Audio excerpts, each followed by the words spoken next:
아주 젊고 유능한 사람이 있었습니다. 28에 카이스트에서 박사학위를 받고 대덕 연구단지에서 그 이름을 아주 떨쳤던 한 젊은이가 있었습니다. 그는 모태의 신앙에서 자라게 됩니다. 흔히들 우리가 모태신앙은 모태신앙, 그래서 무엇을 못한다고 해서 발음이 비슷하게 모태신앙이 모태신앙으로 그렇게 우리가 자주 하는 그런 말을 하기도 합니다마는, 이 사람은 자기의 고백에서 한술 더 떠서 자기는 나집사다 그렇게 얘기합니다. 성은 7인데 자기 스스로를 나집사라고 얘기합니다. 왜 그러냐면 나일론 신자라, 그렇게 자기는 가짜 신자다라고 이야기를 스스로 고백해서 합니다. 또 한술 더 떠서 자기는 발목 신자다 그렇게 이야기를 하고 있습니다.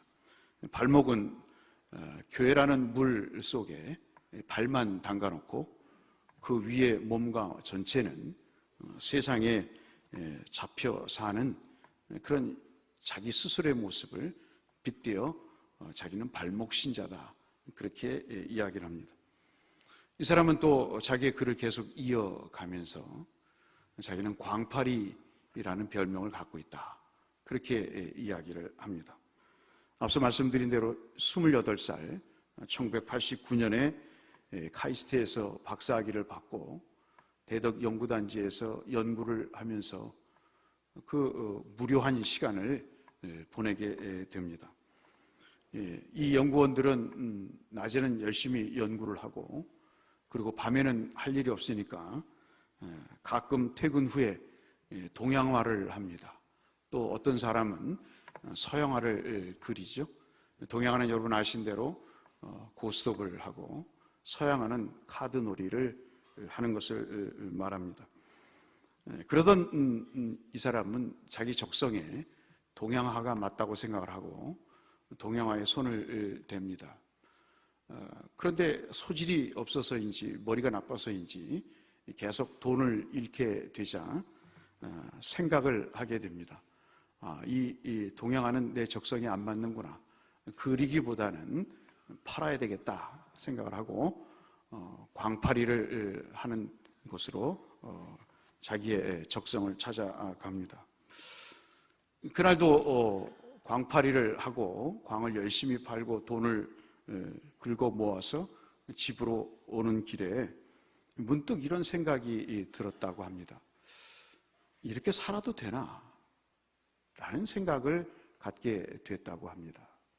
이렇게 살아도 되나? 갑자기 찾아온 불안함이 집에 들어와서 웬일로 성경을 좀 봐야 되겠다는 생각을 갖게 됐다는 거죠.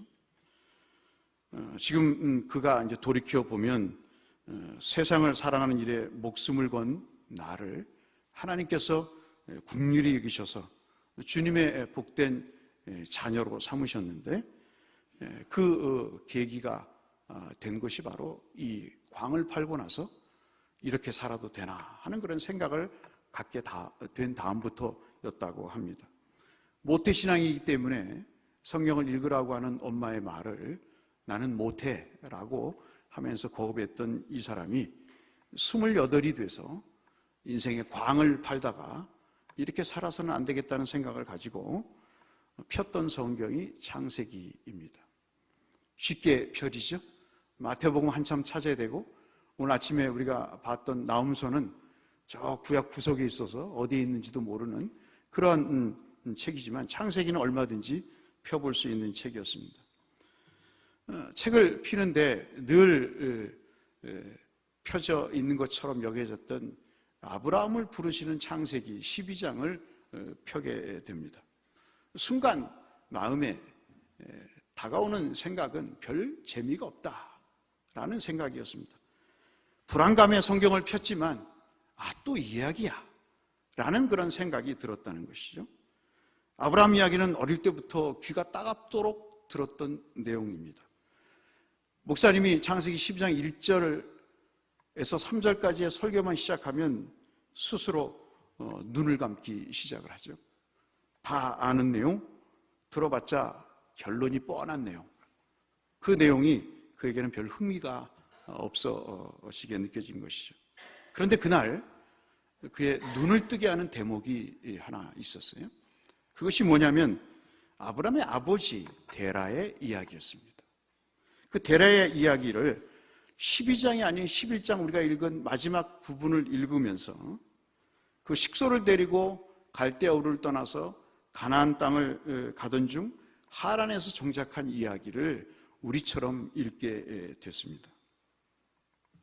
그런데 웬일인지 가나안 땅을 가지 않고 하란에서 죽었다고 하는 이야기가 그 눈에 들어오게 됩니다. 사실 이 사람은 그때 고스톱 말고 그는 아주 비싸고 비싼 명품 오디오를 수집하는 데 아주 광적인 열심을 보였던 사람입니다. 골프에 한동안 미쳐 있었고요. 주말이 되면 가족들과 함께 여행을 여기저기 떠나는 일에 시간을 보냈던 사람입니다. 그런데 이 구절을 묵상을 하면서 자꾸 두 단어가 자기의 눈에 들어오게 되는 것입니다. 하나는 사람의 이름인 데라라는 이름이었고요.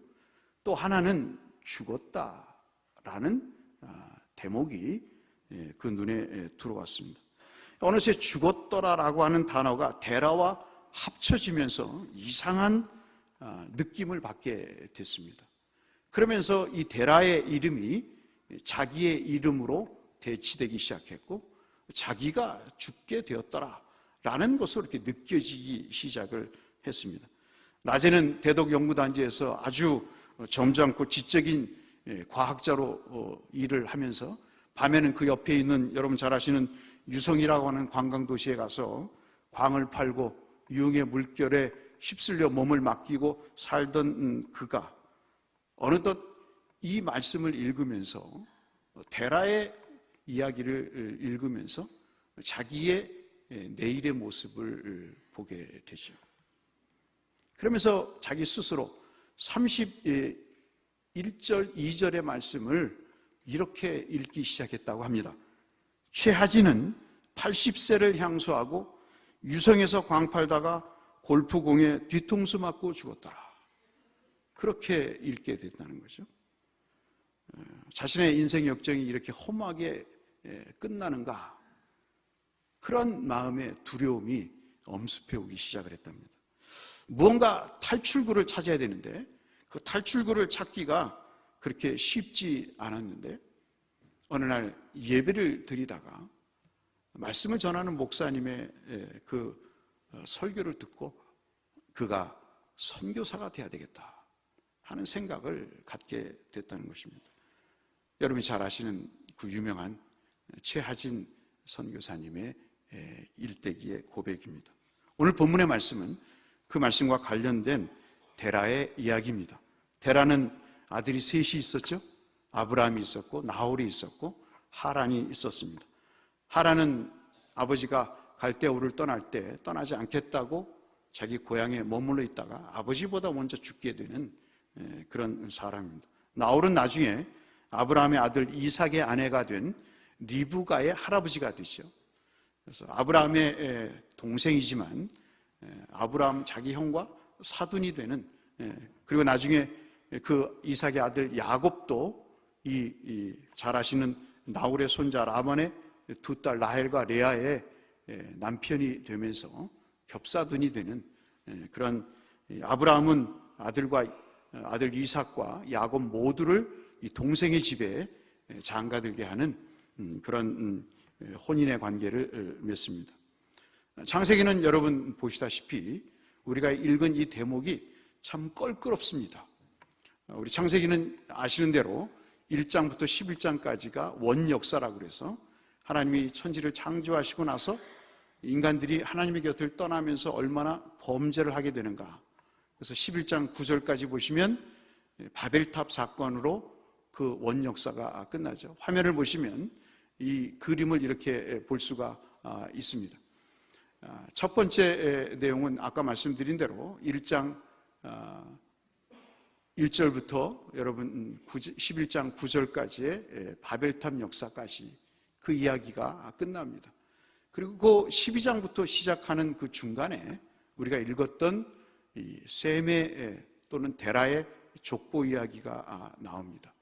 그래서 이 앞에 부분과 뒤에 부분은 이렇게 서로 맞지 않는 것 같다, 어울리지 않는 것 같다는 생각이 들 정도로 생뚱맞게 이 족보 이야기가 나오는 것 같습니다. 그런데 분명 이 말씀은 지금 모세가 출애굽한 이스라엘 백성들을 시내산 앞에 모아두고 이 말씀을 좀 읽고 있는 상황이거든요. 분명한 의도가 있기 때문에 이 말씀을 하고 있는 것이죠. 왜 모세는 이 이야기를, 지금 데라의 이야기를 이 출애굽한 사람들에게 이야기를 할까 하는 것입니다. 뭔가 분명한 의미가 있음을 31절부터 말씀을 합니다. 우리 31절을 다시 한번 보시면 이렇게 이야기를 합니다.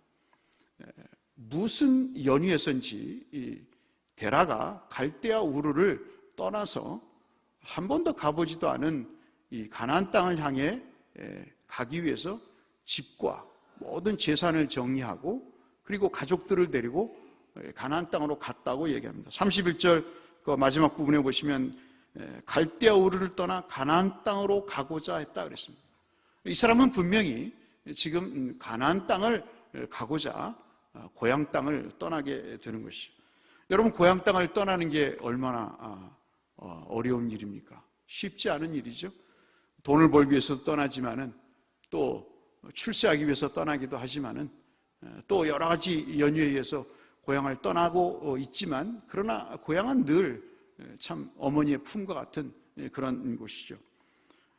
그래서 이 고향을 떠나 가나안 땅으로 가는 과정에 32절에 보시면 전혀 새로운 이야기가 펼쳐지는데, 가나안 땅을 가지 않고 하란이라는 땅에서 그가 205세를 살다가 죽었다라고 이야기를 하고 있습니다. 처음의 목적과 의도와 달리 그 인생의 결과를 빚게 되는 것이죠. 우리가 어떤 길을 떠난다고 할 때는 분명한 목적과 방향이 있습니다. 왜 떠나는지, 그리고 어디로 가는지에 대한 그런 목적과 방향이 있는 것이죠. 주님이 우리를 부르실 때는 어떤 분명한 목적과 그리고 의도가 있는 것입니다. 무엇을 하라고 하는, 인생을 어디로 향해 가라고 하는 그런 방향을 제시해 주는 부르심인 것이죠. 아브라함이 하나님의 부름을 받기 전에 하나님은 먼저 그의 아버지 데라를 부르신 사건을 우리가 봅니다. 데라가 그 가족들을 데리고 갈대아 우르를 떠나서 가나안 땅으로 이주하기 살기 위해서 그는 데라를 부르신 것이죠. 여러분, 갈대아 우르는 잘 아시는 대로 우리가 11장 9절에 아까 보셨다시피 지도를 한번 보시면 지금의 사우디아라비아, 페르시아만 저 지도의 오른쪽 밑에 해당되는 곳입니다. 여러분, 세계사의 지구라이트라고 하는 그 바벨탑의 시조가 되는 큰 탑이 있는 도시입니다. 유프라테스 강과 티그리스 강이 만나서 그 땅이 물이 범람해서 아주 비옥한 땅, 지금 보시면 지금 나오는 그 화면 오른쪽 밑에 부분이 갈대아 우르가 되겠죠. 여기는 신이라고 하는, 또 난나라고 하는 달의 신을 숭배하는 곳이었습니다. 아주 최고도로 발달된 도시죠. 주님 오시기 3,500년 전에 이미 목욕탕 시설이 있을 정도로, 그리고 도로에 도로에 돌이 깔려서 마차가 지나다닐 수 있을 정도의 고도의 문명이 발달한 곳이고, 여러분 세계사에서 배우셨다시피 메소포타미아 문명이 발생한 곳이기도 합니다. 이곳을 갈대아 우르를 지금 데라가 떠난다 하는 것이죠. 왜 갈대아 우르를 떠나려고 했던 것일까 하는 것입니다. 거기에 살면 좋을 텐데, 돈도 많이 벌리고, 그리고 정말 세상 말로 팔자도 고치고, 정말 남부럽지 않게 살 텐데 왜 그것을 떠나라고 할 것인가? 31절에 그 말씀 속에는 아마도 그가 거부할 수 없는 하나님의 부르심이 있었던 것 같아요. 우리도 믿음의 생활하면서 그렇지 않습니까?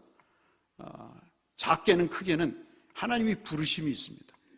그 부르심에 가슴 벅찬 감동도 있고 또 어떤 면에서는 참 찝찝한 마음도 있고 부모가 믿으니까 안 믿을 수도 없는 그런 억지 춘향의 이끌림이 있을 수도 있고 또 어떤 경우에는 전혀 신앙에 기반이 없는 사람이 불을 받아서 하나님의 부르심에 저항할 수 없는 그런 응답을 하는 경우도 있고 말씀이죠. 그렇게 갈대아 우리에서 잘 먹고 잘 살았던 이 데라가 하나님의 부르심을 받게 되는 것입니다. 근데 가라고 하는 곳이 가나안 땅이에요. 가나안 땅은 여러분 창세기 9장 25절에 아버지가 술에 취해 있을 때 그 아버지를 보고 비난했던 함의 아들인 가나안이 살던 지역입니다. 저주받은 땅이죠. 그 좋은 땅 놔두고 좋은 집 놔두고 좋은 직장 놔두고 그 좋은 사업 팽개치고 왜 형편없는 선교사의 일을 가는가? 왜 주의 종의 길을 가는가?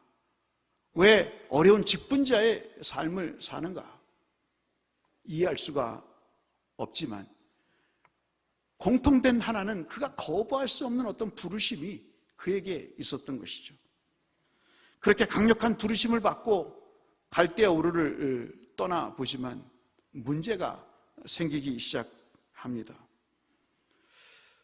특별히 이 공교롭게도 205세의 하란에서 이 데라가 죽었다는 내용은 그 지역이 자기의 동생의 이름과 아들의 이름과 똑같아요.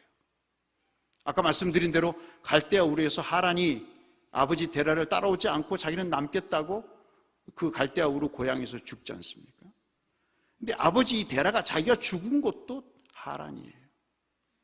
그래서 우리가 읽지 않았으면 28절과 32절을 보시면 데라와 하란 그리고 그의 아들 하란의 이름이 겹쳐지면서 아주 묘한 분위기를 연출하게 됩니다. 가나안 땅을 가기 위해서 떠났지만은 참 쉽지 않은 여정입니다. 여러분 성경에 보시면 어디에서 살다라는 그런 표현을 세 가지로 이야기를 합니다. 하나는 우거하다 또는 유하다, 거류하다라고 이야기를 합니다. 여러분 룻기에서도 우리가 강의를 통해서 살펴봤습니다마는 특별히 이 우거하다는 것은 그냥 임시 머무는 것을 얘기합니다. 물론 그렇지 않은 경우도 있습니다마는 대체적으로 우거하다라는 구약에서 나오는 표현은 잠시 있다가 갈 것이다 라는 의미를 담고 있죠. 룻기 1장 1절에서도 기근 때문에 이 모압 땅으로 사람이 피신을 합니다. 나오미와 엘리멜렉이 떠나지만은 룻기 1장 1절에서 보시면 거기에 잠시 머물다가 기근이 끝나면 돌아갈 그런 생각을 갖고 있죠. 그런데 2절에 보시면 룻기 1장 2절에 보시면 모압 지방에 들어가서 살았다 그렇게 얘기합니다. 이제는 거기가 더 좋게 느껴지는 것이죠. 그래서 우거하다라는 말보다 거류하다라는 말을 씁니다. 거류하다는 말은 완전히 거기에 몸과 마음을 풀고 정착해서 살겠다는 뜻이죠. 유하다는 것은 우거하다와 거류하다, 잠시 머물다, 정착하다, 완전히 정착하다는 말의 중간쯤 해당이 되는 것이죠. 데라는 31절에 보시면 가나안 땅을 가는 것을 포기하고 하란에 살기로 결정을 합니다. 왜 그토록 좋은 땅, 안정된 땅을 떠나서 가나안 땅으로 가다가 이 데라가 하란에서 머물다 인생을 마감하게 되었을까? 그런 의문을 우리가 갖게 되죠. 마음의 변화가 생긴 것입니다. 처음에 가졌던 마음의 생각과 다른 생각이 들게 됐던 것이죠. 달의 신을 섬겼던 그 습성이 있어서 신이 자기를 부를 때 그것을 거부하면 인생이 끝난다는 두려움이 있었습니다. 그래서 가족들과 회의를 하고 야 우리 떠나야 되겠다. 아무리 돈을 많이 벌고 안정된 이 삶이 있지만 이 신의 부름에 응하지 않으면 우리의 인생은 끝난다라는 생각을 갖게 됐었을 것입니다. 그래서 말씀드린 대로 아내는 머물게 되고 하란이라고 하면 아들도 떠나지 않겠다는 반대를 무릅쓰고 나머지 아들과 식솔들을 데리고 가축들을 데리고 떠날 수밖에 없었던 것은 그렇게 달의 신을 섬겼던 습성 때문에 그 두려움이 그를 거부할 수 없게 만들었던 것이죠. 그런데 막상 가보니까 만만치가 않았던 것입니다. 여러분, 우리가 인생을 살면서도 신앙을 생활하시면서도 그렇잖아요. 신앙생활 어디에 만만합니까? 뭘 하라는 게 많고 하지 말라는 게 많고 해서는 안 된다고 이야기하고 반드시 해야 된다고 이야기하고 답답하기가 이를 데가 없습니다. 강을 건너고 사막을 지나봅니다. 강도의 위험을 경험합니다. 낮에는 살을 태울 듯한 뜨거운 태양 아래 고통을 받고 밤에는 살을 마치 저미는 것 같은 추위 속에 떨면서 뒤에 따라오는 가족은 원망을 하죠. 이 쓸데없는 짓을 아버지가 왜 하냐고 원망과 불평을 늘어놓습니다. 추위는 날마다 더하죠. 배고픔은 더하죠. 다리는 지쳐가죠. 아픈 막막합니다. 그러면서 처음에 하나님께 가졌던 굳건한 믿음, 하나님의 음성을 듣고 내가 가나안 땅으로 가야지 하는 그 마음은 어느 순간 눈 녹듯이 사라지게 되고 그 마음에 뭐 사는 게 다 그렇지, 다 그런 것 아니야, 적당히 살아도 다른 사람들은 다 잘만 살대, 그리고 떠났잖아, 부르심에 응답해서 떠났잖아, 떠났으면 된 거지, 내가 더 이상 어떻게 더 무엇을 이 나이에 할 수 있겠어, 스스로 자위를 하는 마음을 갖게 됩니다. 처음에 설렘과 열정, 직분을 받았을 때의 고마움, 감사의 마음은 온데간데 사라져 버립니다. 사람을 만나서 밥을 사주면서 나에게 직분의 자리를 얻겠다고 하는 그 열정까지도 이제는 사라지고 돼도 그만 안 돼도 그만, 그런 생각이 그 중심에 자리 잡게 될 때, 그런 마음을 가지고 260km를 걸어갈 때 하란이 눈에 들어오는 것이죠. 보니까 갈대아 우르보다는 못하지만 먹고 사는 데는 지장이 없는 곳이었습니다. 먹고 사는 게 더 문제가 되고 가족들의 불평과 원망과 점점점 약해지는 자신의 몸과 그리고 손해보게 되는 자신의 재산이 잃어버려지면서 마음이 바뀌게 된 것이죠. 강한 세상의 세파가 우리의 믿음을 갉아먹듯이 말이죠. 그렇게 데라의 마음에는 새로운 마음이 들기 시작을 합니다. 모세는 이 말을, 아브라함의 믿음의 순종의 말을 하기 전에 지금 그렇게 절체절명의 위기 속에서 10가지의 재앙을 무릅쓰고 그 강력한 바로의 손에서 이스라엘 백성들을 건져내서 홍해를 건너는 기적을 체험하면서 메추라기와 광야의 만나의 은혜를 경험하면서 그가 천신만고 끝에 빼내온 이스라엘 백성들 앞에 이 말씀을 읽고 있는 것입니다. 왜 그럴까요? 데라의 모습은 이스라엘의 모습이었던 거죠. 그 데라의 모습 속에서 이스라엘의 모습을 본 겁니다. 우리는 그 데라의 모습 속에서 마음이 바뀌고 포기하고 그리고 중단하고 손을 놓고 그리고 하나님을 오히려 원망하는 그런 삶의 모습이 오늘 우리에게도 보이는 거죠. 모세는 그 그림자를 본 겁니다. 그러니 아브라함 이야기를 하기 전에 데라처럼 살면 안 됩니다 라는 이야기를 하기 위해서 이 말을 하게 되는 것이죠. 목적과 방향을 잃은 성도가 얼마나 추한지, 하나님의 은혜를 받고 그 하나님의 구원의 감격을 노래했던 그가 가나안 땅을 가지 않고 하란에서 205세의 삶을 살다가 죽은 그것이 결코 영광스럽지 못하다는 사실을 이야기하고자 이 말씀을 하고 있는 거예요. 아브라함은 그럼에도 불구하고 15년을 하란에서 아버지 때문에 시간을 낭비하지만 그래도 그는 하나님의 부르심에 응해서 그 길을 떠나게 된다는 말씀을 그 다음에 하게 되는 것이죠. 32절에 205세 데라가 죽었다는 이 히브리 말에 죽었다는 무트라고 하는 말은 육체적인 죽음을 얘기합니다. 그런데 이 대목을 설교했던 신약의 집사님이 계셨는데 그 집사님의 말씀이 사도행전 7장의 말씀이에요.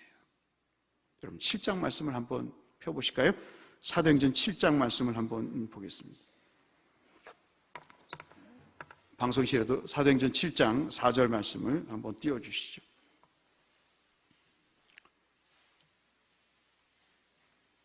그 사도행전 7장 4절 말씀 우리 화면을 한번 보시면서 또 성경을 보시면서 읽어보실까요?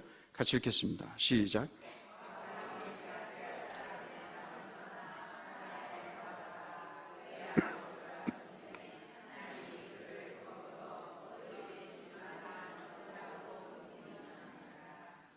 저 대목에서 데라가 죽었다라고 하는 말을 아까 말씀드린 대로 창세기 지금 32절에서는 그냥 육체적인 죽음을 이야기하는 죽었다라는 말을 씁니다.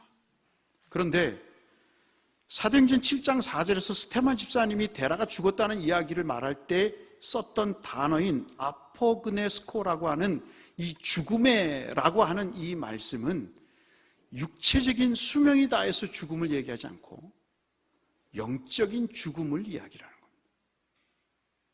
고린도전서 15장에도 베드로전서 1장 3절에도 고린도전서 15장 12절에도 로마서 8장 11절에도 이 죽었다고 하는 아포그네스코라고 하는 이 말은 육체적인 죽음도 이야기하지만 영적인 죽음을 이야기하는 것이죠. 그래서 이 종합회 복원대 이 32절에 창세기 11장 32절에 데라가 205세를 맞이해서 죽었다고 하는 이 죽었다는 것은 육체의 죽음을 이야기하기도 하지만 그가 이미 영적으로 죽었다는 것을 얘기하는 거죠. 성도가 목적과 방향을 잃고 공로와 자리에 연연하면, 돈과 명예에 연연하면 그 사람이 아무리 믿음의 조상의 아버지고 몇 대를 믿어도 그 영혼은 죽은 것이 되는 것이죠. 사랑하는 성도 여러분, 우리는 방향을 잃고 있지 않습니까? 우리는 목적을 이미 버리고 있지 않습니까? 성경은 산자와 죽은 자를 여러 곳에서 이야기를 합니다. 특별히 계시록 3장 1절에 본문을 화면을 보시면 사대교회를 이야기할 때 그 요한 사도가 이야기합니다. 사대교회를 뭐라고 얘기하냐면 같이 한번 읽어보실까요? 사대교회의 사자에게 편지하라. 하나님의 7 영과 7 별을 가진 이가 이르시되 내가 내 행위를 아노니 내가 살았다 하는 이름을 가졌으나 죽은 자로다. 살면 산 것이지 왜 죽었다고 얘기하느냐. 그 이야기는 아까 말씀드린 대로 영적으로 죽었다고 하는 아포트네스코라는 이야기.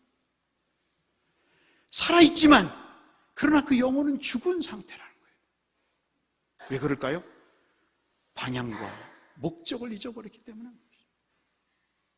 데라는 방향과 목적을 잃어버리고 가나안 땅을 목전에 두고 하란에서 205세를 살다가 죽습니다. 그래서 우리는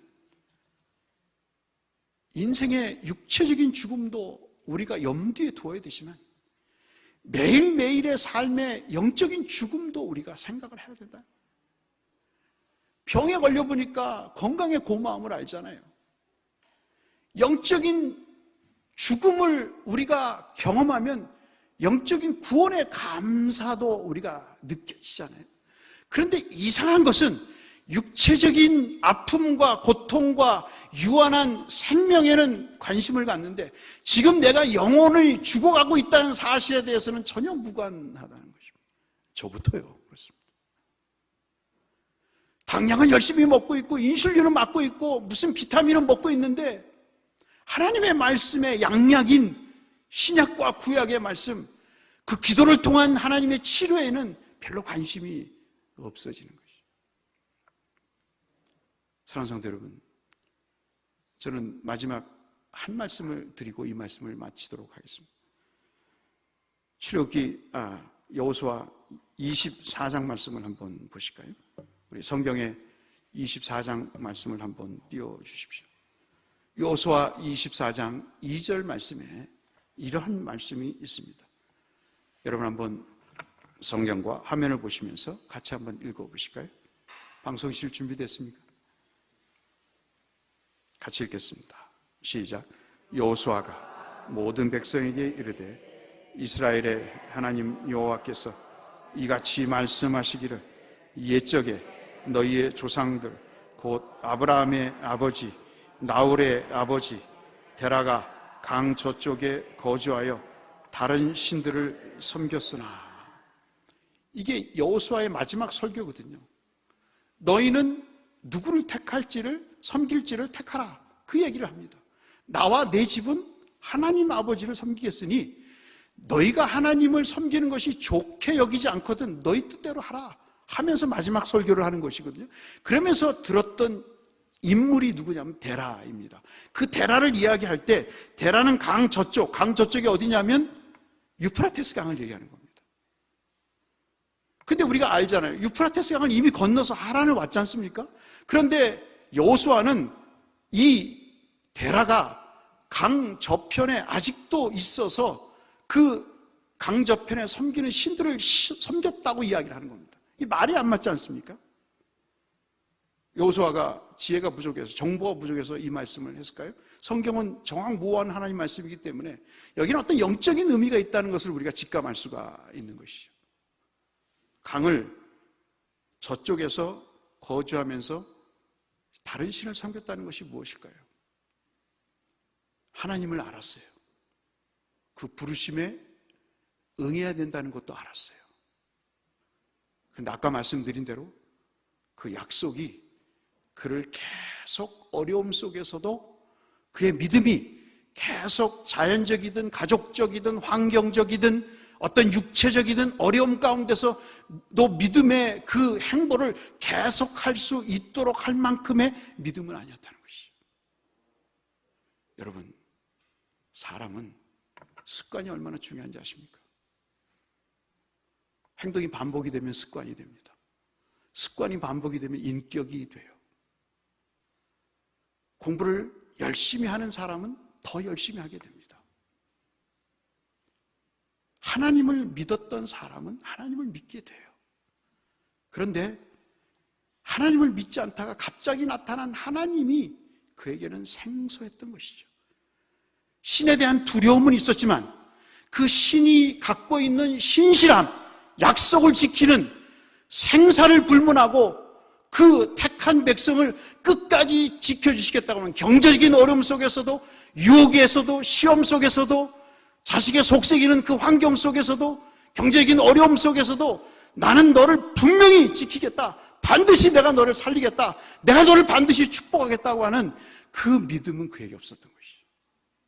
그저 신이 노하면 달래기 하는 정도였지, 궁색하면 나와서 기도하는 정도였지, 그를 하나님을 인격적으로 받아들이고 하나님이 진짜 나는 조속 간의 마음이 변해도 하나님이라는 존재는 변하지 않는다, 나는 없어도 하나님은 갖고 계시니 모든 것을 하나님은 공급하실 수 있는 만유의 주라는 사실에 대한 믿음은 없었던 것이죠. 그러니 어려움이 있으면 등을 돌리는 것입니다. 그러면서 핑계를 대죠. 가족 때문이야, 건강 때문이야, 나도 이러고 싶은지 알아? 나도 목사가 됐잖아, 장로가 됐잖아, 집사가 됐잖아, 권사가 됐잖아, 이 정도면 됐지, 나보고 더 이상 뭘 어떡하라고. 왕년을 얘기합니다. 왕년에 내가 어땠는데. 왕년이 없는 사람이 있습니까? 그러나 그 왕년이, 그때 받았던 은혜와 그 축복들이 지금 내 믿음의 행보를 계속 이끌어가는 힘이 되고 있냔 말씀. 누구에게나 왕년은 있습니다. 눈물 없는 사람이 있습니까, 여러분? 하나님을 만났을 때 감격이 없던 사람이 있던가요? 등 떠밀려 교회를 나왔던, 불받아 나왔던, 정도의 차이는 있지만 감격이 있었거든요. 그런데 그것이 세상의 세파 속에 다 사라져버리고 이제는 껍데기만 남아있는 것이죠. 그러면서 왕년을 얘기하는 것입니다. 사랑하는 성도 여러분, 신앙은 성공과 실패의 문제가 아닙니다. 제가 주보에도 그 그림 밑에 실었듯이 신앙은요, 성공과 실패의 문제가 아니라 승리와 패배의 문제입니다. 내가 끝까지 목적과 방향을 가지고 가느냐 한 것의 문제입니다. 히브리인이라고 하는 말은 강을 건넌 자다라는 뜻입니다. 그리스도인이라는 것은 출애굽을 해서 홍해를 건너서 세례를 받은 사람을 그리스도인이라고 얘기하는 것입니다. 그러니 왕년을 따지고 지금 손을 놓고 하나님의 목적과 방향을 잃어버린 채 영적인 하란에서 그냥 살다가 먹고 사는 문제에 전전긍긍하면서 유혹과 시험 오면 그것을 온몸으로 받아서 인생을 즐기고 광팔고 골프를 치면서 명품을 수집하면서 사는 그 삶은 결코 가나안 땅을 가는 삶이 아닌 것이에요. 어느 목사님이 이야기를 하시더라고요. 연초에 우리는 다짐을 합니다. 오늘 장장로님 기도하신 것처럼 다짐을 하죠. 올해는 제가 하나님 열심을 내겠습니다. 그런데 몇 개월이 못 가서 작심삼일이 되고 6개월이 되면 완전 폐잠적이 됩니다. 그리고 1월 달 되면 송구영신 예배 12월 달에 기도하죠. 하나님, 살아온 것은 감사한데 하나님께 한 일이 없습니다. 부끄럽습니다. 내년엔 더 잘하겠습니다. 그러다가 또 한 해가 지나면 또 똑같은 기도를 드리고 마는 거예요. 어떤 목사님이 설교를 그렇게 하시더라고요. 그러면서 하시는 말씀이 컴퓨터를 껐다 다시 킨다고 그 컴퓨터 속에 있는 바이러스가 죽냐? 그러시더라고요. 내가 지금 내 삶 속에서 목적과 방향을 찾고자 애를 쓰지 않는데 아침에 일어나서 문자를 보고 TV를 틀고 여기저기 채널을 돌리고 오늘의 운세를 보고 사람을 만날 스케줄을 짜고 오늘 어떻게 하면 돈을 벌까를 궁색하는, 생각하는 그 궁리하는 그 삶 속에 하나님의 말씀과 기도는 뒷전이 된 상태에서 어떻게 인생의 목적과 방향이 바로 세워지겠습니까? 아침에 일어나서 무릎을 꿇고 단 1분이라도 하나님 앞에 기도를 하고 교회 나오기 힘들면은 그 자리에 일어나서 하나님 앞에 기도를 하면서 한 장의 말씀이라도 읽고 오늘 하루를 하나님 복되게 내 생명에 호흡을 주신 하나님께 감사하면서 그 하나님을 위해서 내가 무엇을 할 것인가를 고민하며 주를 따라 동행하는 삶을 살게 해달라고 하는 장장로님의 기도처럼 그렇게 기도하지 않고 아침에 뉴스가 뭘까를 먼저 틀고 오늘의 공부할 것이 무언가를 신경을 쓰는 그 사람에게 그 인생의 목적과 방향이 복이 있겠습니까, 여러분? 그런데 하나님은 우리 그 연약함을 아시기 때문에 주님을 보내셔서 그 잘못을 구하고 용서를 빌 때 하나님은 다시 우리를 일으켜 세워주시는 것이죠. 사랑하는 성도 여러분, 다시 시작할 수 있기를 주의 이름으로 축원합니다. 하나님 앞에서 고민해 보세요. 내가 지금 어디로 가고 있는가? 그리고 어디에 머물러 있는가? 이것은 재개하시는 말씀입니다. 자꾸 세상이 불러요. 자꾸 유혹의 손길이 옵니다. 목회에 전념해야 되는 그런 사명에 유혹과 시험이 있어요. 정당한 요구입니다. 그러나 그 일을 하다 보면 목회를 못해요. 여러분도 그러시잖아요. 돈 버는 일, 자식을 키우는 일, 그리고 사업을 번창하는 일, 그 일에 신경 쓰면 하나님 믿기가 쉽지 않습니다. 사랑하는 성도 여러분, 우리는 강을 건넌 사람들입니다. 다시는 돌아가서는 안 될 사람들. 비록 우리의 삶이 척박하다 할지라도 그 결국은 복을 주시는 그 땅으로 하나님 우리를 인도하실 것입니다. 부끄럽지 않는 구원, 하나님 앞에 섰을 때 장장님 기도하신 것처럼 부끄럽지 않는 구원을 우리 모두가 받으시는 은혜가 있기를 주의 이름으로 축원합니다. 기도하겠습니다.